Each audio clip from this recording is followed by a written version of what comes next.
مرحلے پہ گفتگو آ گئی، واللہ با حسین میں داد سے بے نیاز ہو گیا. بی بی شام لے آئی. یہاں رسول آنا چاہتے تھے، یہاں علی آنا چاہتے تھے. حسن کی خواہش تھی، حسین کی خواہش تھی. بی بی شام کے باہر پہنچی. یہ ہے شام. بڑے بڑے محل دیکھے، ملوکیت کو دیکھا، سلطنت کو دیکھا، تخت اور تاج دیکھے، لشکر دیکھے. بی بی نے کہا اچھا یہ تھی وہ طاقت جو میرے بابے کے خلاف تو نے 42 سال اکٹھی کی. یہ تھی وہ طاقت جو تو نے حسن کے خلاف استعمال کی. اس گھر میں بیٹھ کے سازشیں کرتا تھا، یہاں سے مشیر بھیجتا تھا، یہاں سے گورنروں کو خط لکھتا تھا. بی بی نے کہا پھر اب میری بھی جنگ دیکھنا. رسول کا قاتل چھپے گا، علی کا قاتل چھپے گا، حسن کا قاتل چھپے گا. اب میں تم سے بدلہ لوں گی. اب میں تمہیں گالی نہ بناؤں، مجھے زینب نہ کہنا. اب جو اس تخت میں بیٹھا تھا اسے عبرتناک شکست نہ دو، مجھے علی کی بیٹی نہ کہنا. اب بی بی فاتحانہ انداز میں، فاتحانہ انداز میں بی بی بازار شام کو رونتی ہوئی، بی بی ان کے بڑے بڑے قصر کو اپنے زمین بوس کرتی ہوئی، شہزادی رونتی ہوئی فاتح خیبر کی بیٹی اپنے خطبے کی تلوار کو، بابا جس بات پہ قابو رکھے گا ورنہ مجھے مجبوراً مصاحب کا رخ پڑنا، یوں خطبے کی تلوار کو بے نیام کرتی ہوئی، اپنے لفظوں کی دھار سے رگیں کاٹتی ہوئی شہزادی فاتح بن کے اس کے دربار میں داخل ہوئی. 42 سال سے چھپ کے بیٹھا تھا، اسی کا بیٹا تخت میں بیٹھا تھا. اس نے علی کی بیٹی کو آتے ہوئے دیکھا، اس نے شہزادی کو دیکھا، چہرے پہ وہی علی والا روب، منہ میں وہی علی والی زبان، لہجہ بھی وہی علی والا، گفتار بھی وہی عباس والی. اسے کہا کون قتل ہوا ہے؟ ایسے لگ رہا ہے اس کا کوئی بھائی نہیں مارا گیا، ایسے لگ رہا ہے اس کا کوئی بیٹا نہیں مارا گیا. بی بی نے یوں دربار میں پہلا قدم رکھا. اس نے سمجھا تھا کہ میں نے قید کیا ہوا ہے. اس کو اس کے سفیروں نے پوچھا کیوں قتل کیا ہے تو نے حسین کو؟ جب بی بی دربار میں داخل ہوئی تو یہ ملعون کہہ رہا تھا کہ حسین میرے اختیار کو نہیں مانتا تھا، علی نے میرے باپ کے اختیار کو نہیں مانا، علی کے بیٹے نے میرے اختیار کو نہیں مانا. اتنا کہنا تھا شہزادی کا پہلا قدم دربار میں آ گیا. شہزادی نے کہا اے معاویہ زادہ، تم نے ابھی کہا ہے ہم نے تیرے اختیار کو نہیں مانا، میں تم سے بات کرنا چاہتی ہوں لیکن تیرے دربار میں یہ روشن دان ہے، ان سے ہوا آ رہی ہے، تھوڑی دیر کے لیے ہوا کو روک تاکہ میں تم سے بات کر سکوں. جس نے کہا روشن دان کی ہوا روکنا میرے بس میں نہیں ہے. بی بی نے کہا تیرے دربار میں گھوڑے کھڑے ہیں، گھوڑے کی فطرت ہے، وہ اپنے پاؤں کو حرکت دیتا ہے، ان کے سموں کو روک، میں تم سے بات کرنا چاہتی ہوں. اس نے کہا میں گھوڑوں کے سم نہیں روک سکتا. بی بی نے کہا تیرے دربار میں اونٹ کھڑے ہیں، اونٹوں کے گردنوں میں گھنٹیاں ہیں، یہ اپنی گردنوں کو ہلا رہے ہیں، گھنٹیوں کا شور ہو رہا ہے، تھوڑی دیر کے لیے گھنٹیاں روک. اس نے کہا بی بی یہ بھی میرے بس میں نہیں ہے. علی کی بیٹی نے کہا اب میں اپنا اختیار دکھاتی ہوں. شہزادی نے کہا اوس کو چپ ہو جاؤ. اتنا کہنا تھا، جس اونٹ کی گردن ہلی تھی واپس نہیں آئی، جس گھوڑے کا پاؤں اٹھاتا نہیں چلی گیا، جہاں سے ہوا نکلی تھی واپس نہیں گئی، جو سانس نتھرے سے باہر آئی تھی اندر نہیں آئی، حلق وہی کا وہی رک گیا، جس کی آنکھ کھلی تھی بند نہیں ہوئی. جب پورا دربار پتھر کا بن گیا، بی بی اس کے تخت کے سامنے آئی. بی بی نے اس کے ناپاک بدن کی روح واپس کی. اس نے اپنی آنکھوں کو ہلایا، اس نے دیکھا کہ پورے دربار میں پتھر ہے، کوئی انسان حرکت نہیں کر رہا، کوئی بشر حرکت نہیں کر رہا، کوئی حیوان اپنی آنکھ بند نہیں کر رہا. اس نے کیا کیا تو نے علی کی بیٹی؟ یہ تو نے کیا کر دیا میرے بھرے دربار کو؟ بی بی کہا تو نے کیا کہا تھا ہم نے تیرے اختیار کو نہیں مانا. اب بتا قیدی تو ہے یا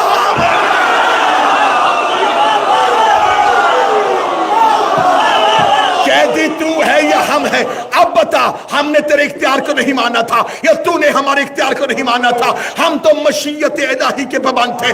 اس نے دربار میں چہرے پہ موت کی زردی لا کے کہا علی کی بیٹی تو نے میرے دربار میں ہر جسم سے جان کیوں نکال دی ہے؟ بی بی کہا سن انا اذان من اللہ.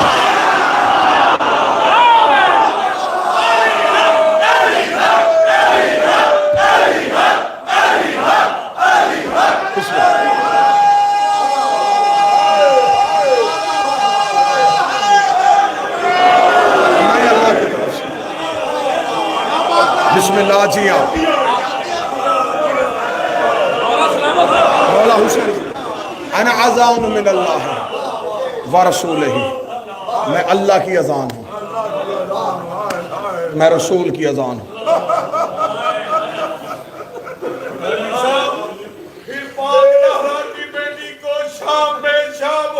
بسم انا اذان من اللہ، میں اللہ کی اذان ہوں۔ یہی وجہ تھی میرے ماتمیوں کہ اس نے، اب تم نے ساری زندگی ذاکروں اور سے خطبہ اور علماء سے سنا، نوکر کی زبان کا جملہ ہے سید مجھے دعا دے کے چلے جانا، کوئی میری کسی سے ذاتی دشمنی نہیں ہے، یہ آل محمد کی گھر کی دشمنیاں جو اپنے کاندھوں پہ اٹھا کے پھر رہا ہوں، جو اپنے بچے چھوڑ کے در بدر پھر رہا ہوں نا، یہ بطول کے گھر سے وفا کا نتیجہ ہے۔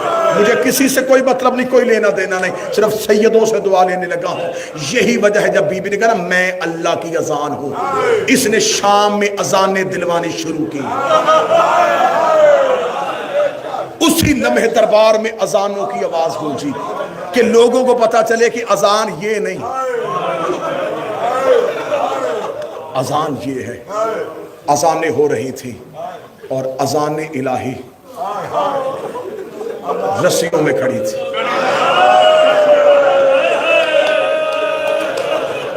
بی بی نے کہا بابا میں تیری بیٹی ہوں، بابا تو مدینے سے چلا تھا، تو نجف بیٹھ گیا، حسین مدینے سے چلا، حسین کربلا بیٹھ گیا، بابا میں اب رہوں گی شام، اب میں شام سے نہیں جاؤں گی، بابا اب نہیں میں شام سے جاؤں گی، بابا میں نے فتح کیا ہے، آج بھی شام کے ایئرپورٹ پہ اترو، ندیم بھائی آپ سیدہ کے حرم کے نوکر ہیں، آج بھی شام کے ایئرپورٹ پہ اترو، شام کے ریلوے اسٹیشن پہ جاؤ، کوئی کسی کا نام نہیں لے رہا، ایک ہی آواز آ رہی ہے زینبیہ زینبیہ زینبیہ۔ اللہ جانے کیسے فتح کیا شام۔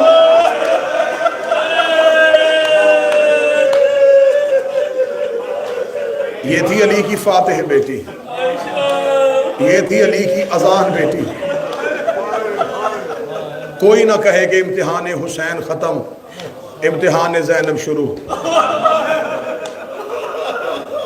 زینب کا امتحان ہی حسین کا امتحان ہے۔ کوئی یہ جملہ نہ کہے کہ حسین کا محرم ختم ہو گیا، زینب کا محرم شروع ہو گیا، زینب کا محرم ہی حسین کا محرم ہے۔ شاہ جی مقدمین ذاکرین ایک جملہ پڑھا کرتے تھے، وہ کہتے وہ جو نیزوں پہ تھے وہ آسان تھے،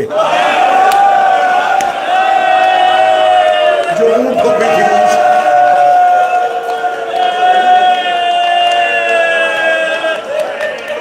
بس اسی دربار کا ایک جملہ سن لو، وقت میں بہت زیادہ پڑ گیا، اللہ اس بارگاہ کو سلامت رکھے، اللہ اس کے منتظمین عہدیداران جتنے بھی ہیں خدمت گزار شہزادی کسی کا محتاج نہ کرے۔ تم حسین کے گھر کی نوکری کرتے ہو، بی بی تمہیں کسی کا محتاج نہ کرے۔ میں ڈر گیا ہوں ماتمیوں سے، میں جملہ کھولوں گا نہیں، میں اشارہ کروں گا۔ یہ ملاؤن تخت پہ تھا، رسیوں میں تھی قرآن کی صورتیں،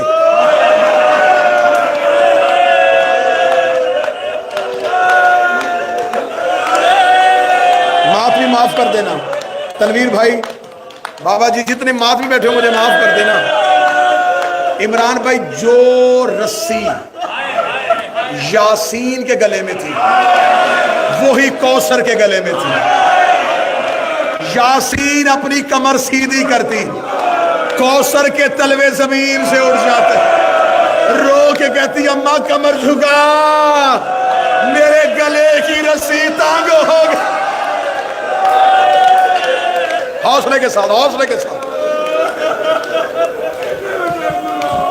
تم محرم کا ماتم کر چکے، اب تمہیں انتظار ہے چہلم کا، چہلم کا انتظار ہے۔ بھائیوں کے پرسے بہنوں کو دیے جاتے ہیں، چہلم ہے علی کی بیٹی کے حصے کا سود، یہ پرسہ دینا ہے تم نے شہزادی کو۔ میری ذمہ داری ہے میں جتنا چھپا سکوں گا اتنا چھپاؤں گا۔ یہ ملاؤن تخت پہ تھا۔ میں کہتا ہوں کہ اسی جملہ پڑھنے کے بعد انسان کچھ نہ پڑھے نا روتا رہے، غیرت مند شیعہ کے لیے پوری زندگی رونے کے لیے یہی جملہ کافی ہے کہ قرآن کی صورتیں رسیوں کے ساتھ دیوار پہ تھی. نہ جملہ سننا. یہ ملاؤن تخت میں تھا, اس کے ہاتھ میں شراب کا جام تھا, اس نے شراب کا جام نیچے رکھے گا, ان میں سے علی کی بیٹی کا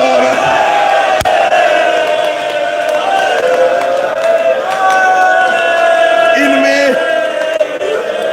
میں علی کی بیٹی کون ہے؟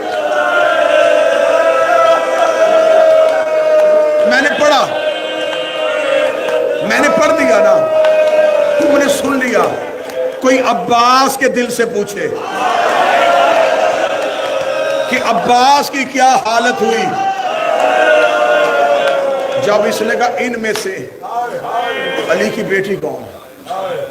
ایک ملعون دائیں کھڑا تھا, اس نے کہا وہ تو سب سے آخر میں سفید سر والی ضعیفہ ہے نا, وہ ان کی کنیز ہے, اس کی کمر کے پیچھے سر رکھ کے جو کھڑی ہے نا وہ علی کی بیٹی ہے.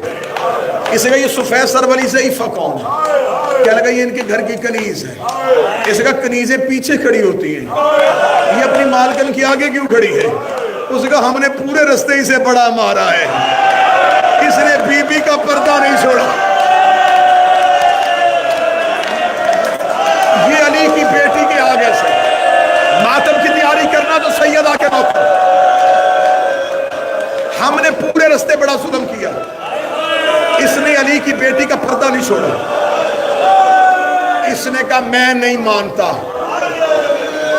تم نے ظلم کیا ہوتا یہ رستہ نہ چھوڑتی, میری آنکھوں کے سامنے آزماؤ. نہیں پڑھوں گا, مجھے پتا ہے تم نرم دل ہو, تم سے برداشت نہیں ہونا. اس نے کوئی لوہے کی چیز لی, یہ چلا, اب میں جملہ چھپانے لگا, یہ فضا کے قریب گیا. اس نے کہا ضعیفہ علی کی بیٹی کا پردہ چھوڑ. بی بی فضا کی طرف دیکھنے لگی, آج کے دن کے لیے تو نبی سے زندگی مانگی تھی, میں نے نبی سے کہا تھا یا رسول اللہ میں تیری بیٹی کا پردہ بن سکوں. اس نے کہا پردہ چھوڑ ورنہ میں ظلم کروں گا.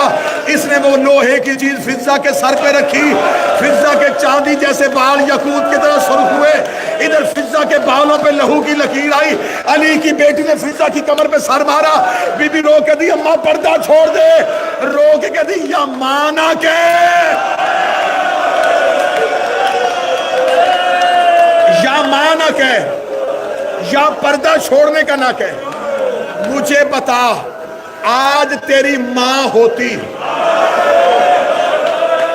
وہ تجھے اس نجس ترین ماحول میں بغیر پردے کے چھوڑتی؟ مر جائے گی فضا, نہیں چھوڑے گی تیرا پردہ.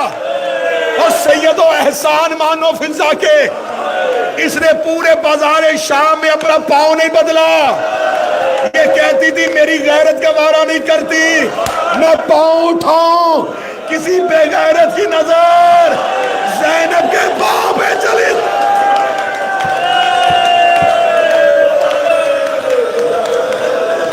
حوصلے کے ساتھ 1 یا 1.5 منٹ میں نے اور پڑھنا. اسے کا پردہ چھوڑ, شہزادی کی آواز میں پردہ نہیں چھوڑوں گی. اب چاندی جیسے بال یاقوت کی طرح سرخ, فضا کے بالوں میں لہو کی لکیر, ہاتھوں میں رسیاں. دربار میں آ کے ایک دفعہ دائیں دیکھا, بائیں دیکھا. اس دربار میں کوئی حبش کا رہنے والا ہے؟ 300 حبشیوں نے تلواریں کھینچ لی. ایک بوڑھا حبشی کمر پہ ہاتھ رکھ کے چلا, فضا کے قریب اگر تو نے صرف حبش والوں کو کیوں بلایا؟ اس دربار میں ہر ملک کے سپاہی ہیں. فضا دے کر دی کون ہے تمہارے ملک کا بادشاہ؟ کہنے لگا مر گیا. ایک اٹھ کی بیٹی تھی, مدینے والے سیدوں کی نوکری کرتی. بی بی فضا دے کے کہتی کیا نام ہے اس کا؟ نام کا کہنا تھا. یا بوڑھا حبشی دے کے لگا تو قیدر نہ ہوتی, میں سر تن سے جدا کر دیتا. تجھے نہیں پتا لوگ شراب پی رہے ہیں،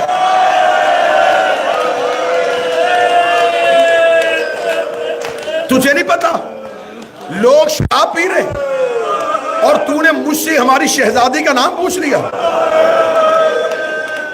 بی بی فضہ کہتی تو نہیں بتاتا تو میں بتاتی ہوں، اس کا نام میمونہ تھا۔ بوڑھے حبشی نے اپنے ابروؤں کو اٹھایا، کہنے لگا تو میمونہ کو جانتی ہے؟ جملہ پڑھو جس نے گھروں تک ماتم کرنا ہے۔ بوڑھے حبشی نے ابرو اٹھائے تھے، فضہ نے اپنے بالوں کو ہٹایا۔ دیکھ کبھی پہچان سکتا ہے یہ؟ دیکھ رہا اگر تو میمونہ ہے میں تجھ سے بولوں گا نہیں۔ کیوں چھوڑی سیدوں کی نوکری؟ کیوں آئی شرابی کے دربار میں؟ فضہ کی آواز آئی آنکھیں بند کر، اکیلی نہیں آئی۔